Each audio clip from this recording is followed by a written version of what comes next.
Hello everybody, my name is Connor and I am here with Purple Luffy versus Queen. I love Queen. I think Queen is such a fun deck and I think this game is gonna really highlight Queen but also highlight the power of Purple Luffy. So turn 1, my opponent is going to drop the Sengoku Searcher to search out the Marshall D. Teach.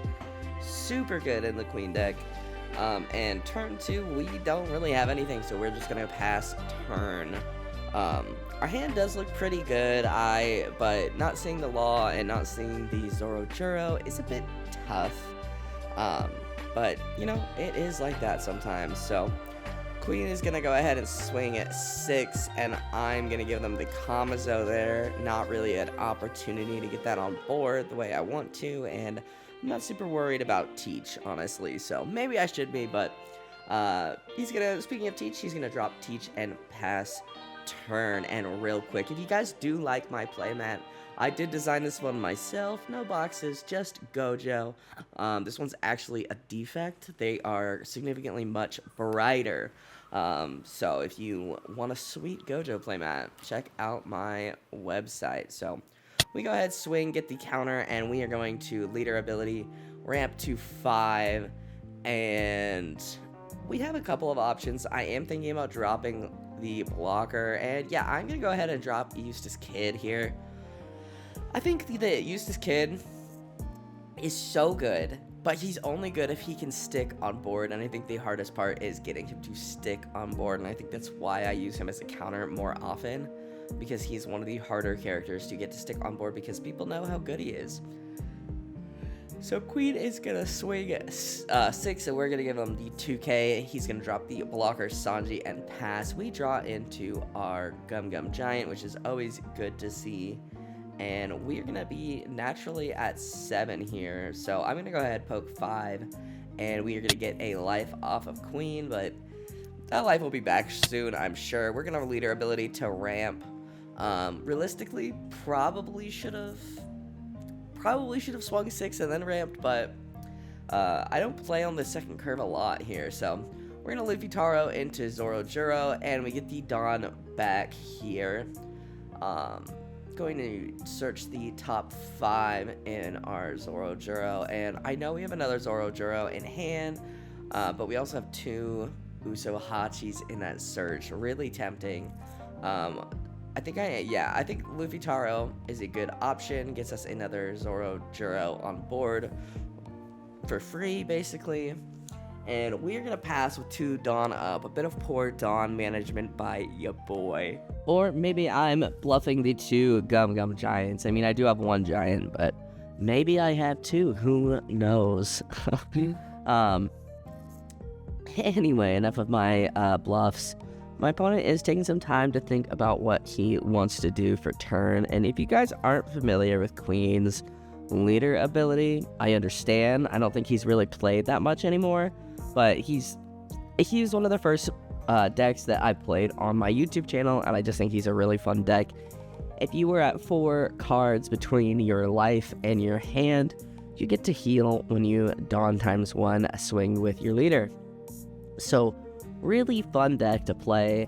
Probably one of my favorite off-meta decks. But yeah, Queen is going to swing really aggressively, and I don't think I even have the counter, so we'll take it. Oh, we get the second Gum Gum, so I wasn't bluffing the 2 Gum Gums. Look at me. We're going to draw into another Eustace Kid, and we're going to be at 10 Dawn, so I think the Luffy Taro play is really solid here. It gets more pressure on board. Fills the board, really, which you can't really go wrong with that. So, looks like I've got 3 Dawn to play with. I will swing 7 with the Zorojuro. And it looks like we might get the block. No, he decides to go ahead and take that. Understandable. And there it is. The Kid going to the bottom of the board. Kind of a bummer, but yeah, that happens. So we're gonna swing with the Luffy Taro, and it looks like we are gonna take another life, potentially the 8K coming at lead. Yep, there we go. Down to 1. No trigger on that one, thankfully. poke another 6 here, leave 1 up for a Gum Gum. And with the 7 Dawn we have left, it definitely looks losing our kid. Really big bummer, but I think that Luffy Taro is still the correct play. Our opponent is going to go ahead and drop to 0, but he actually ends up getting the Amaru out of his life, able to trash 2 cards to heal. So, yeah, very fun deck based on, triggers and just never really dying. So we are going to drop the 7 for the Luffy Taro into the Zoro Juro, getting the search off, and we're seeing a couple of good targets. I think in this search, the 9 cost Luffy, really good. It just provides a lot of, rush, replaces itself in my hand. Or the 7 cost Sanji, I'll be able to rest the Sanji, but his Sanji blocker, but I am going to go ahead and take the 9 cost. Just a bigger body on board. My thought process was, even if he does continue to have that blocker, with the board state I have, which I think I am pretty confident in being able to keep it alive this turn, with the board state I have, I can just basically beat him down. So it looks like he is going to potentially use Teach ability here. Yep, Teach ability to get a card out of his hand and into his deck, which is actually when I was playing Queen, I played Queen I think at the beginning of 06, and then I played Queen a little bit last set, and I did put the Teaches in, but I never considered using Teach Effect just to get cards out of hand. So we are going to go ahead and use that Teach to heal with Yamato, placing something there, and using Teach again to get another card out of hand, deciding which card he wants to put into his life. Because with the Teach ability, he's going to be able to swing 7 and heal up again. So really strong turn by my opponent, getting the Amaru on top of just being able to go from, 1 health to 3. Really solid. I think that it's just such a cool deck. Definitely making me sweat over here. Because Purple Luffy seems like a pretty secure matchup, but when you're hitting triggers, it can be really scary. So we have a pretty scary board though, although he does have another Yamato, which is definitely that's a big body that could swing into us if we don't win this turn. Significantly harder to win this turn. I am going to go ahead and drop the 9 Luffy, minusing that Dawn, and drawing a card. Drawing into another Zoro. Kind of unfortunate. Don't really want to see Zoro at this point. But we'll go ahead and we will poke with 5. Getting a card out of hand. I think that's the Doflamingo blocker there. Going ahead, poking 6. And his first life, no trigger. So I'm thinking, okay, maybe we can finish this game. We're going to swing 6 again with Zoro Juro, taking another life. And it is actually a beige. So he did plant that beige. So our 9 cost Luffy can't swing. Kind of a big bummer. We're going to get another hit on him. And you'll never believe it. This one was the Amaru life. It's another beige. So yeah, that abruptly ends our turn. Considering that one of the beiges he knew of and the other he didn't, I think that was a pretty solid sequence of life for my bud there. Unfortunate for me, but, that is playing into yellow. I feel like every time I play yellow, though, beige is the trigger on their last swing. So that is how it goes, though. But, yeah, so my opponent has the 3 cards in his hand right now. And I think he, unfortunately, with those beiges, I know he's going to heal up at least twice. There's a good chance he has another Yamato. And thankfully, Yamato can't pop anything we have on board because we have the lowest cost is 4. And he isn't at 4, thankfully. But still, he's going to be able to heal at least twice this turn, I think. So pretty rough for me, but he's just gonna take his time and think about what he wants to do. I know I've played my opponent a couple of times. He's a very good One Piece player, so getting to get these extra games in with him was actually really fun.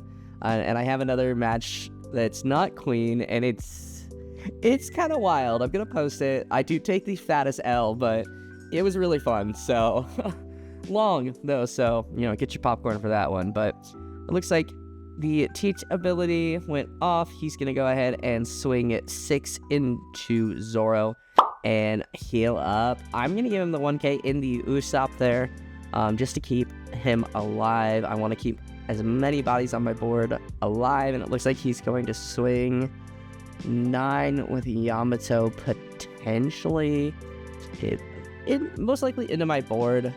He's got to get some cards out of my hand, and it looks like he's torn between, actually I think he swings into life there, and yeah, we are just gonna go ahead and Gum Giant, minusing the 2 Dawn there. Gotta make sure I do that, and getting a Luffy Taro into a Nami, and we'll give him the 1 with the kid. And yep, there is the second Yamato, healing another life. And yeah, so we end up top decking the Usohachi, and I'm thinking, okay, that's pretty solid for us. And I'm like, okay, I'll just play him down. And then I'm like, my board is full and I don't want to not swing with one of them, so I'm gonna go ahead and poke 6. If I get rid of the Usohachi, or if I get rid of the blocker, that's great. He ends up taking that hit, so I am going to just go ahead and play over the Zoro with the Usohachi to rest that Sanji, get that Sanji out of here, make him a non-factor, and hopefully finish this game. We're going to swing the 9 with Luffy, and it is, I know you guys can't see it because it's got a big glare, but it's a 0 cost, so he ends up healing one more time. And with the cards that my opponent has in hand, I know I can secure it here. He was hoping for a trigger there, so no trigger, and we end up getting the game. So overall, really fun game. I think Queen is so much fun. If you guys are looking for a fun off-meta deck, Queen, give them a try. They are just, God, I love that leader. It's just so cheese. Very fun. But yeah, this deck was really fun to play against, and I played a couple games against it, and it was just super fun to see how, my opponent, who, as I mentioned, very good One Piece player, built this deck. And of course I was like super interested because, as I've said a couple times this video, I love Queen. I think they're one of my favorite leaders. But yeah, I'll go ahead and shut up now, guys. Thank you guys so much for watching. If you guys like this video, hit that like button down below. Helps me out more than you could ever know. Go ahead and subscribe if you are new, and I will see you guys in the next video. I hope you guys have a wonderful rest of your day.